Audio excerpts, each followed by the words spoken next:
আগরতলা পৌর নিগমের মেয়র দীপক মজুমদারের হাত ধরে 17 নম্বর ওয়ার্ডের অফিস বাড়ির ভিত্তিপ্রস্তর স্থাপন করা হয়। অনুষ্ঠানে একটি ওপেন জিমের উদ্বোধন করলেন আগরতলা পৌর নিগমের mayor Dipak Majumdar. New hope সামাজিক সংস্থার উদ্যোগে বিশ্ব প্রতিবন্ধী দিবসে সম্বর্ধনা জ্ঞাপন করা হয়। অনুষ্ঠানে প্রতিবন্ধী শিশুদের সম্বর্ধনা দেওয়া হয়েছে। সম্বর্ধনা অনুষ্ঠানে উপস্থিত ছিলেন রাজ্যের কৃতি জিমন্যাস্ট তথা পদ্মশ্রী দীপা কর্মকার। বিএসএফ হীরক জয়ন্তী বর্ষকে কেন্দ্র করে এক বাইক র্যালি অনুষ্ঠিত হয়। বাইক র্যালি শালবাগান থেকে শুরু হয়ে গোকুলনগর পর্যন্ত আসে। রাজ্যে ক্রমশই ঘনিয়ে আসছে শীত, দিনের পর দিন পারদ ক্রমশই নিম্নমুখী হচ্ছে।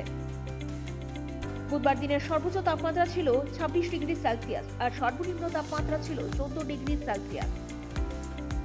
রাজ্যে ক্রমশই ঘনিয়ে আসছে শীত, দিনের পর দিন পারদ ক্রমশই নিম্নমুখী হচ্ছে।